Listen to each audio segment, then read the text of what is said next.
అదే నేను ఆలోచిస్తున్నా. నా కష్టం నా కోసరం కాదు, నన్ను నమ్ముకున్న ఈ జన సముద్రం కోసమని మరొకసారి విజ్ఞప్తి చేస్తున్నా. మామూలుగా అయితే ఇంతమంది రారు. మీలో నేను చూస్తున్నా, ఇది అవుతానే పిలిచి సన్మానం చేస్తాం. కోడూరు నుంచి 60 సంవత్సరాల వయసులో సైకిల్ వేసుకొని కడప మహానాడుకు వచ్చాడంటే అది తెలుగుదేశం పార్టీ పైనుండే అభిమానం. వారిని చూడండి తమ్ముళ్ళు, ఇలాంటి కార్యకర్తలు ఉన్నారంటే ఈ పార్టీకి పూర్వ జన్మ సుకృతం. తమలో గట్టిగా చప్పట్లు కొట్టి అభినందించండి. ఒక స్ఫూర్తి ప్రదాత. పార్టీ అంటే ఇట్లుండాలి. మనం అందరం ఈ మారిగా ఉంటే ఇంక వైఎస్ఆర్ కాంగ్రెస్ పార్టీకి అడ్రస్సే ఉండదు. అవునా కాదా? ఉంటామని చెప్పండి. అలాంటి కార్యక్రమాలతో ఈరోజు ముందుకు పోతున్నాం. నెల నెల పింఛన్లు ఇస్తున్నా మనం ఏ స్థాయిలో సంక్షేమం అందిస్తున్నాయో చెబుతుంది. దేశంలో ఏ రాష్ట్రమైనా 64 లక్షల మందికి పింఛన్లు ఇస్తున్నారా అని అడుగుతున్నా, సవాలు విసురుతున్నా. అదే నేను ఆలోచిస్తున్నా. నా కష్టం నా కోసరం కాదు, నన్ను నమ్ముకున్న ఈ జన సముద్రం కోసమని మరొకసారి విజ్ఞప్తి చేస్తున్నా.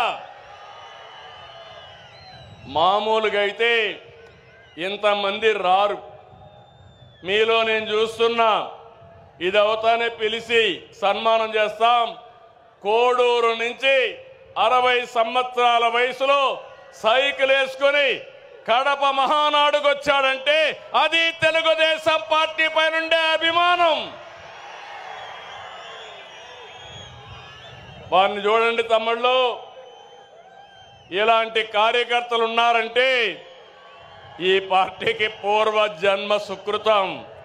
తమలో గట్టిగా చప్పట్లు కొట్టి అభినందించండి.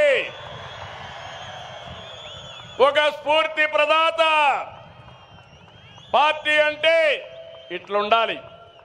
మనం అందరం ఈ మారిగా ఉంటే ఇంక వైఎస్ఆర్ కాంగ్రెస్ పార్టీకి అడ్రస్సే ఉండదు. అవునా కాదా? ఉంటామని చెప్పండి. అలాంటి కార్యక్రమాలతో ఈరోజు ముందుకు పోతున్నాం. నెల నెల పింఛన్లు ఇస్తున్నా మనం ఏ స్థాయిలో సంక్షేమం అందిస్తున్నాయో చెబుతుంది. దేశంలో ఏ రాష్ట్రమైనా 64 లక్షల మందికి పింఛన్లు ఇస్తున్నారా అని అడుగుతున్నా, సవాలు విసురుతున్నా. రాష్ట్రంలో ఈరోజు రెడ్ బుక్ రాజ్యాంగంతో ఏ రకంగా అదుపు తప్పిపోతే పోలీస్ వ్యవస్థ ఎంతగా దిగజారిపోతుంది అని చెప్పడానికి నిదర్శనం ఈరోజు తెనాలిలో మన కళ్ళ ఎదుటే కనిపిస్తా ఉన్న సత్యం. ఈరోజు నిజంగా ఈ ఘటన చూస్తే ఎలాంటి దారుణమైన పరిస్థితులు కనిపిస్తాయి అని అంటే, ఈరోజు రాష్ట్రంలో జరుగుతా ఉన్న అనేక సంఘటనలు ఒకసారి గమనించినట్లయితే ఆ ప్రతి సంఘటన కూడా ఏ రకంగా చంద్రబాబు నాయుడు గారు ఆయన పార్టీ రెడ్ బుక్ రాజ్యాంగం తీసుకొని వచ్చి పోలీసు వ్యవస్థను దుర్వినియోగం చేస్తూ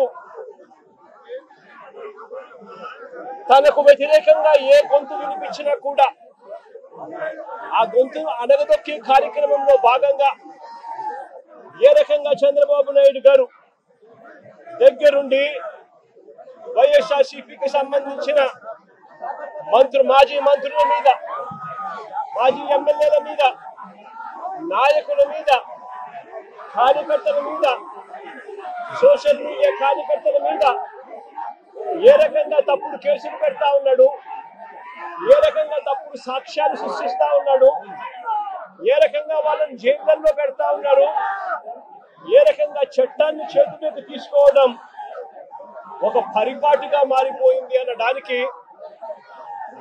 ఈ రోజు రాష్ట్రంలో జరుగుతా ఉన్న రెడ్ బుక్ రాజ్యాంగం మన కళ్ళ ఎదుటే కనిపిస్తా ఉన్న సత్యం. ఆ రకంగా రెడ్ బుక్ రాజ్యాంగాన్ని ఉపయోగపెడుతూ అదుపు తప్పిపోతే పోలీస్ వ్యవస్థ, ఆ పోలీస్ వ్యవస్థ ఎలాంటి వికృత రూపం దాలుస్తుంది అని చెప్పడానికి నిదర్శనం ఈ రోజు తెనాలిలో జరిగిన ఘటన.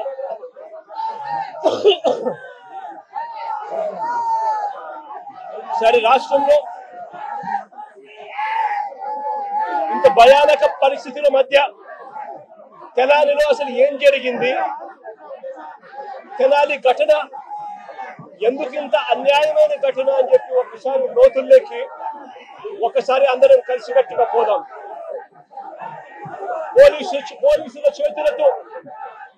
పోలీసుల చేతిలో దెబ్బలు తిన్నవారు రాకేష్ అనే పిల్లోడు, దోమా రాకేష్ అనే పిల్లాడు, ఇంకొక పిల్లోడు షేబ్రోలు జాన్ విక్టర్ అనే పిల్లోడు, ఇంకొక పిల్లోడు కరీముల్లా అని.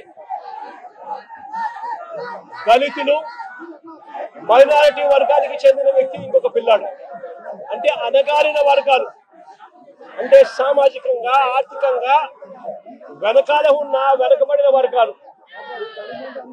ఒకసారి ఈ ఘటన ఎలా జరిగింది అనేది ఒకసారి గమనించండి. రాకేష్ అనే పిల్లోడు అసలు తెనాలిలో కూడా ఇక్కడ ఉండడు. తాను జొమాటో అనే కంపెనీలో ఉద్యోగస్తుడు. హైదరాబాద్ లో తాను పనిచేస్తా ఉన్నాడు. హైదరాబాద్ లో పనిచేస్తా ఉన్న ఈ రాకేష్ అనే పిల్లాడు, జొమాటో అనే కంపెనీలో పనిచేస్తా ఉన్న ఈ రాకేష్ అనే పిల్లోడు తనకు ఏదో పాత కేసుకు సంబంధించి, వీళ్ళంతా యంగ్స్టర్స్, చిన్ననాటి సమయంలో వీళ్ళకి ఏదో పాత గొడవలు, పాత ఏదో గొడవల నేపథ్యంలో ఉన్న కేసుల మధ్య ఈ పిల్లాడికి సంబంధించిన ఒక పాత కేసులో వాయిదా కోసం మాత్రమే ఈ పిల్లాడు తెనాలికి వచ్చినాడు.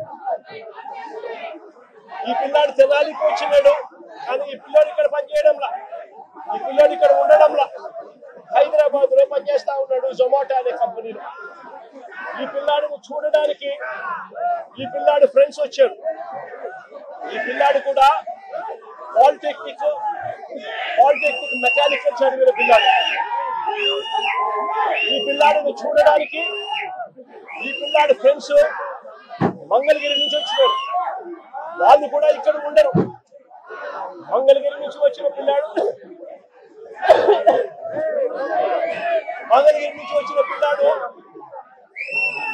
విక్టర్ అనే పిల్లాడు. ఈ విక్టర్ అనే పిల్లాడు జూనియర్ అడ్వకేట్.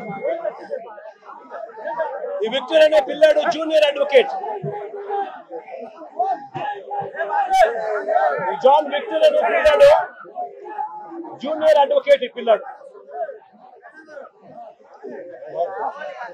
బార్ కౌన్సిల్ లో రిజిస్టర్ అయిన సర్టిఫికేట్, జూనియర్ అడ్వకేట్ గా ప్రాక్టీస్ చేస్తా ఉన్న ఈ పిల్లాడు చూడడానికి ఈ పిల్లాడు వచ్చాడు.